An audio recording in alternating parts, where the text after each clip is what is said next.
The outpouring, it's been massive, and it shows up today in what we were able to put together.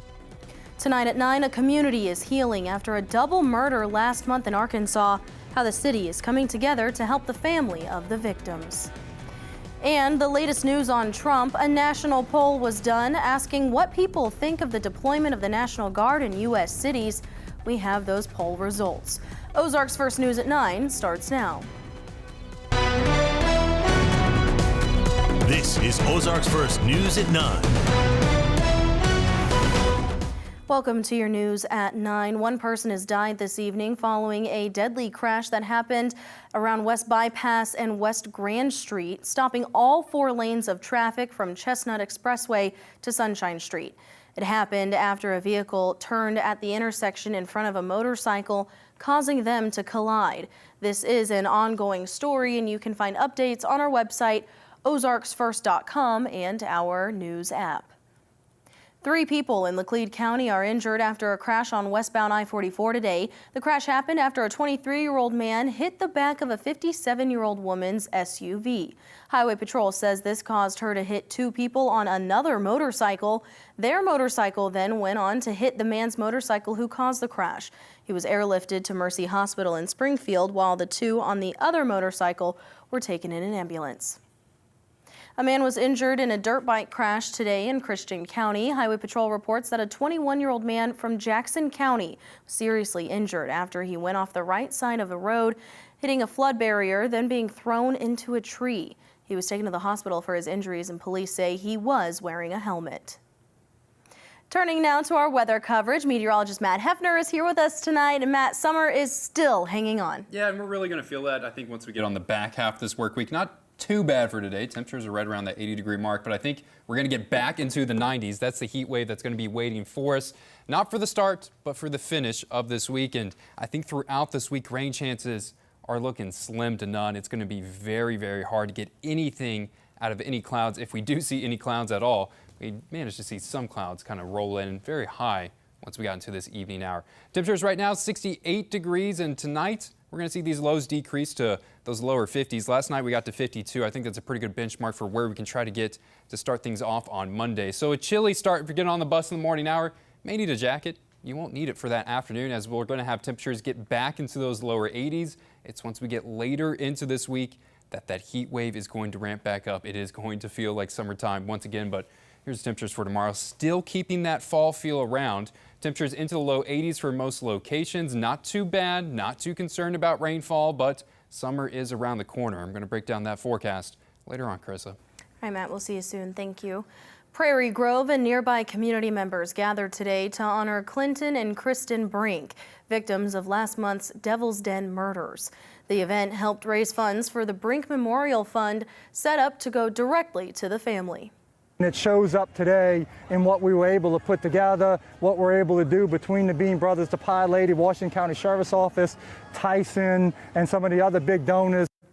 The city of Prairie Grove posted a video on Facebook of the Brink sisters thanking everyone for the support.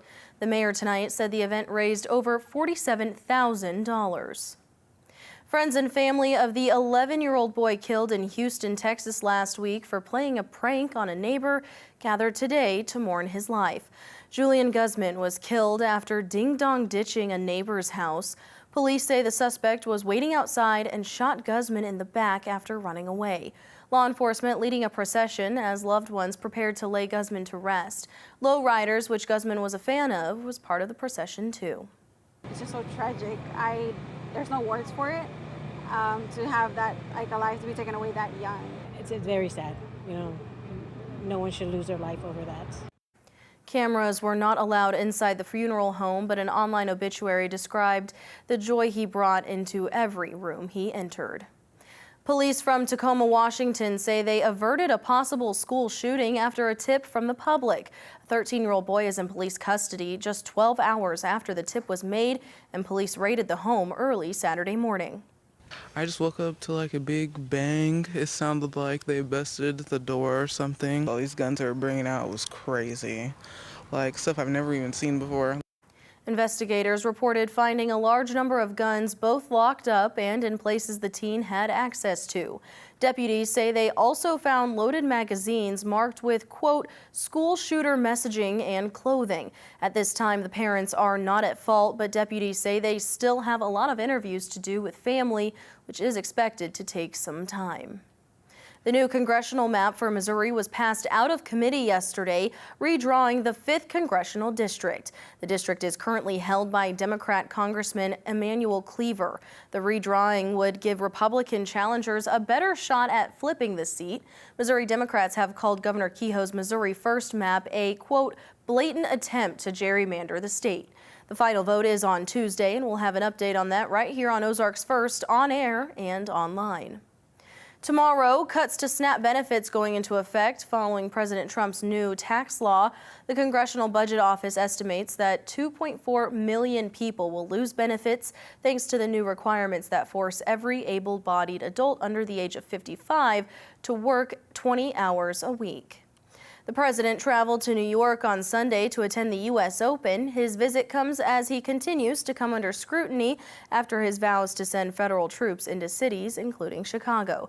Nicole Killian has the latest from Washington. President Trump traveled to New York Sunday to attend the U.S. Open. Prior to his departure, he defended his recent vows to send in the National Guard to cities like Chicago. We're going to clean up our cities. We're going to clean them up so they don't kill 5 people every weekend. That's not war. That's common sense. A new CBS News poll finds 42% of those surveyed favor the deployment of troops to other cities beyond Washington, D.C., while 58% oppose it. Opinion is sharply split along party lines, with 85% of Republicans favoring the deployment and 93% of Democrats opposing it. This weekend, President Trump posted a meme on social media that ominously warned Chicago is about to find out why it's called the Department of War. State and city leaders condemned the president's post and argued statistics show crime in the city is down. None of this is about fighting crime or making Chicago safer. None of it. For Trump, it's about testing his power and producing a political drama to cover up for his corruption. On Face the Nation, Illinois Senator Tammy Duckworth, a Democrat, condemned the president's recent threats to the Windy City. The President of the United States essentially just declared war on a major city in his own nation. This is not normal, Margaret. This is not acceptable behavior. CBS News has learned the Trump administration is pushing forward with a plan to turn a naval base north of Chicago into a staging area for potential immigration operations. According to an internal government memo obtained by CBS News, the Department of Homeland Security requested roughly 250 federal agents and 140 vehicles at the base. Nicole Killian, CBS News, Washington. Taking a live look outside downtown Springfield. It was a beautiful day today. The rest of our week is looking warmer. Meteorologist Matt Hefner will have your full forecast when we come back. Stay with us. This is Ozarks First News at 9 with Carissa Cordell, meteorologist Matt Hefner, and sports with Chris Pinson.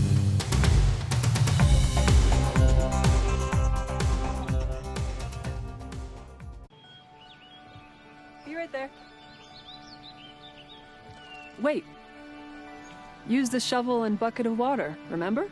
Drown, stir, drown, feel. Then make sure it's cool.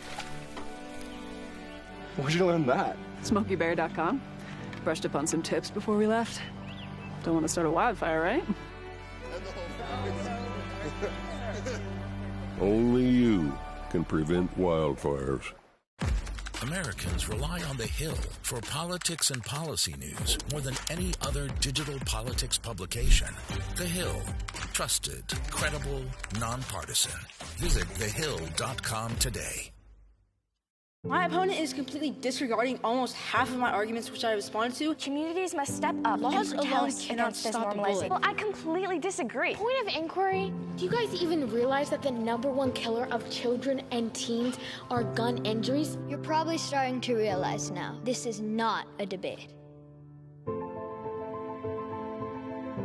There is no adult in this earth that wants children to die. I worry for my kids.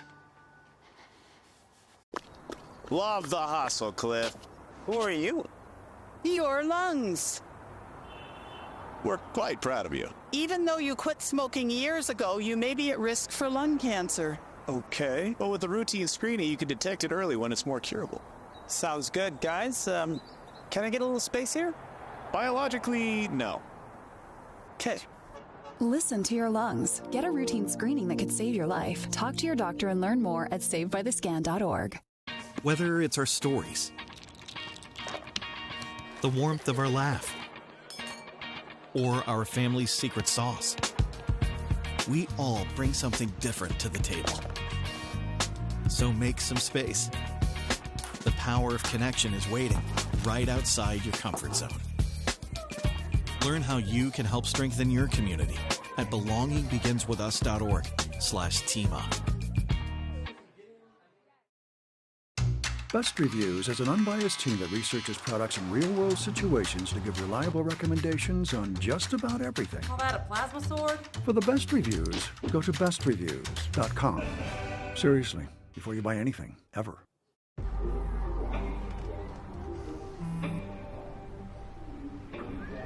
I don't know why you're so sad. You've got a roof over your head. You gotta stop with that depression stuff. You alright? It just feels like it's coming from everywhere. Do you want to talk about it? You can talk to me if you're feeling sad. Whenever you need to talk, I'm here, okay?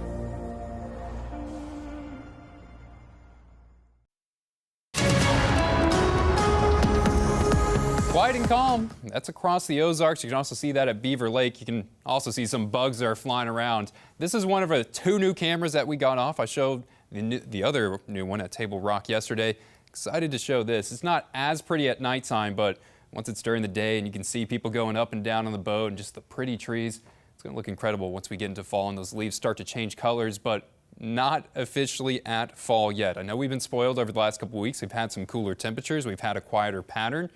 This week we're going to warm back up. We're going to get temperatures into the 90s. It's going to remind you that summer's not completely over, and then once we get past this, we'll start to transition into fall conditions. Quiet on radar right now. The only thing that we're seeing is a few high clouds, kind of this band that has spilled out of Kansas. Not expecting any rain out of this, not expecting any rain for the rest of this week. This is a big factor. Why? Is we have a high pressure system that's parked in place. And look at how little cloud cover we can find across the central United States because of this. A cold front has also pushed in and knocked these temperatures back. So we're getting colder weather. Our high temperature was only 80 degrees for today. At the bottom of your screen, you can see Dallas's high temperature, 82. So a lot of people in the United States are kind of sharing this cool down with us. It will not be lasting for too long. Yeah, we'll stay cool for Monday. We'll stay cool for Tuesday. I think Wednesday's that big transition day back where above average temperatures will be returning. Then it's hot for Friday, Saturday, Sunday. I think we'll have about 4 or 5 days that will continue into the 90s. We just got to get past this kind of last surge of summer before we can get into cooler temperatures. And throughout this stretch, I think it's going to be very, very difficult to get any wet weather. I know drought conditions have been growing. People want to see some rain. I don't think it happens for this week. On Monday, there's going to be kind of a shortwave system that brings clouds over to Kansas. Maybe that spills some clouds across the I-49 corridor. I don't even think we have a chance of any rainfall on Monday. For Tuesday, yesterday I had a 0% chance. I moved it up to a 5% chance. This is the scenario that we need. Is there may be some light showers forming over in Kansas City. By the time it moves into our area, it's going to be breaking and falling apart, but there's a chance that some areas really up into the north of I-44 may see a shower or a sprinkle on Tuesday, and we're talking about a 5–10% chance to see a sprinkle or shower. That's just how quiet this pattern is. There's not a whole lot going on into this forecast. Let's focus on the temperatures because that is the more interesting part of it. Temperatures tonight into those lower 50s. That's where we were last night. We're going to be returning to that, and then you can start to see the slow warm up that we're going to be on. Not too bad for Monday and Tuesday. Low 80s for both days with winds that flip out of the south.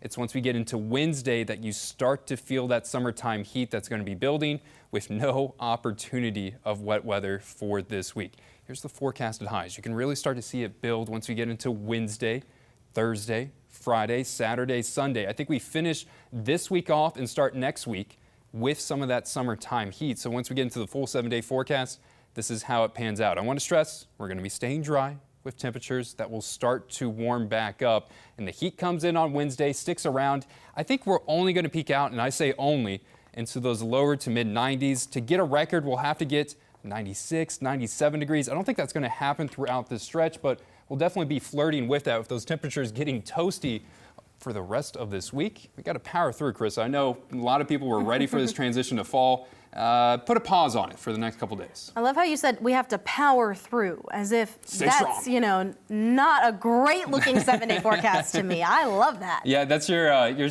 thinking about maybe you can get out to the pool one more time. Just being outside in the warmth, I'm just a big old house plant. That's all it is. Gosh, I love the sun, love the heat. But you're going to love it this week. Well, that's good to know. Thanks, Matt. Well, coming up, how the people of Springfield gathered today to celebrate the Queen City. It's next. Stay with us.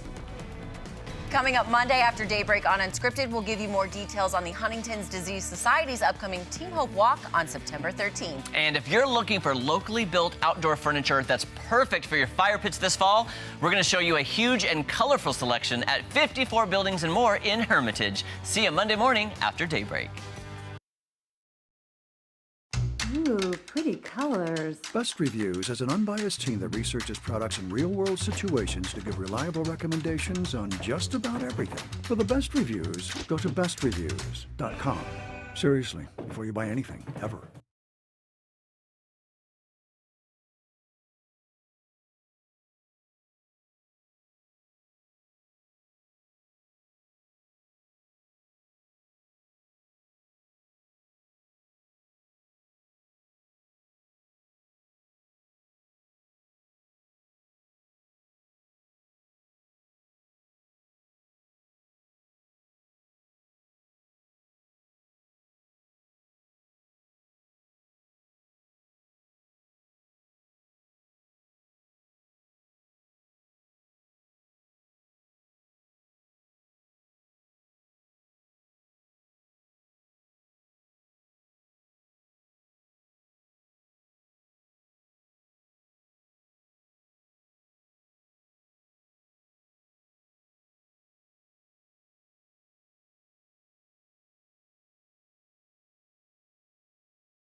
Welcome back. Today, hundreds gathered outside Hammond's Field for the annual Celebrate Springfield event.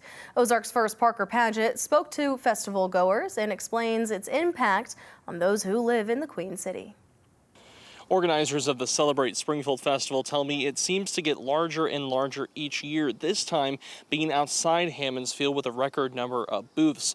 I spoke to people at the festival about why they think this is an event that brings Springfieldians closer.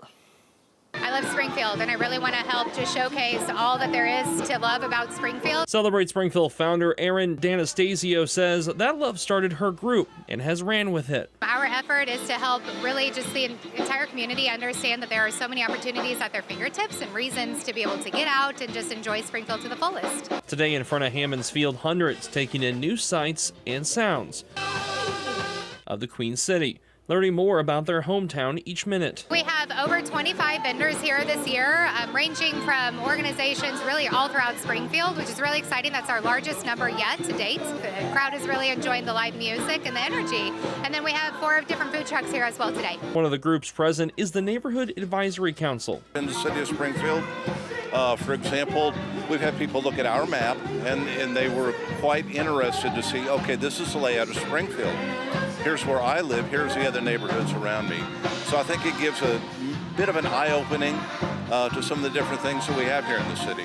Those enjoying the festival include Nikki and Malik Karuki. It's been really fun. He saw some friends, so it's just a great way to connect with people and see what Springfield's all about. I got to do the bounce houses and really I don't just played pickleball and did the Cardinals bounce house with my friends. The Karukis say they've been coming to the event for years, with plans to return in 2026. We really love living here, and he gets to enjoy it, and so this is just a great way to see our friends and support our community. Reporting in Springfield, Parker Paget, Ozarks First. The first millennial was canonized into sainthood today, St. Carlo Acutis, who died in 2006 during an open-air mass in St. Peter's Square before an estimated 80,000 people. Acutis was described to be interested in computer science. He was nicknamed God's influencer for creating a multilingual website recognizing miracles from the church. Pope Leo also canonized another popular Italian figure who died, young Pier Giorgio Frassati, who died from polio at a young age. Coming up, an American influencer has been released from an air base in Antarctica. Why he was flying there and his thoughts on the experience, that's next.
Welcome back. An American social media influencer who has been stuck in an Antarctica air base for 2 months after landing a plane there without permission was released back to the mainland yesterday. The 19-year-old pilot Ethan Guo had been on a fundraising mission for cancer research and was attempting to become the youngest person to fly solo to all 7 continents. He was detained in a Chilean military base for 2 months while his lawyers negotiated for his release. I think the Chilean people have been incredibly hospitable. You know, they've been fantastic people. They've taken care of me. They've taught me Spanish, and they treated me like family, you know? It's like mi casa, tu casa in that sort of way. Guo was fined $30,000 in penalties. He was released on the condition that he donate the tens of thousands of dollars to a childhood cancer foundation within 30 days and leave the country. Winning tickets for yesterday's jackpot of almost $1.8 billion were sold in Texas and right here in Missouri. The winning numbers are on your screen there. The largest Powerball on record remains at $2 billion from 2022. The Texas ticket was sold at a gas station in Fredericksburg, according to the Texas Lottery.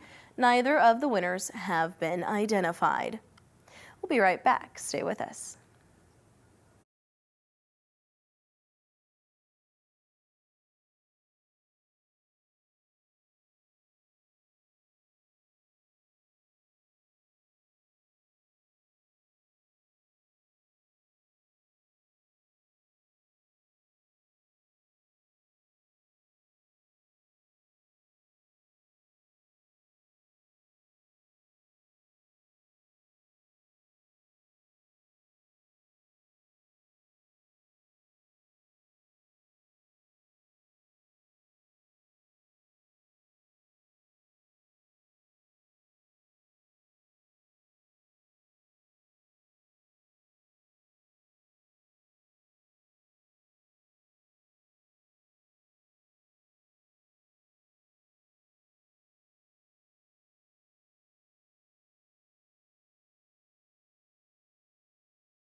Well, hey, we do have some bad news, but some good news. Okay. The bad news is there is going to be a lunar eclipse that we will not be able to see tonight. No. No. Not But the good news is you can see it right here. We've got video of it. There it is. That is the second coolest version of eclipse. The coolest one is this total solar eclipse, which we experienced, about a year ago. The lunar eclipse, that's what happens when you have the sun, the Earth, and then the Earth casts a shadow on the moon that starts to block it out and gets that just deep red hue. We're just not going to be able to see that. It's happening over in Europe, parts of Asia, parts of Africa, Western Australia. Our next chance to see a total lunar eclipse, I believe it's March 3rd of 2026. Okay, it's coming up. I believe it's March 3rd of 2026. I don't have this memorized, but All right. definitely next spring is our opportunity to see it. Can we pull up our tower cam? I think we have a shot We do of have the a full moon. It's not a blood moon, but it Full is better than nothing. Well, that's not the moon. Imagine you're looking up. Thanks for joining us tonight.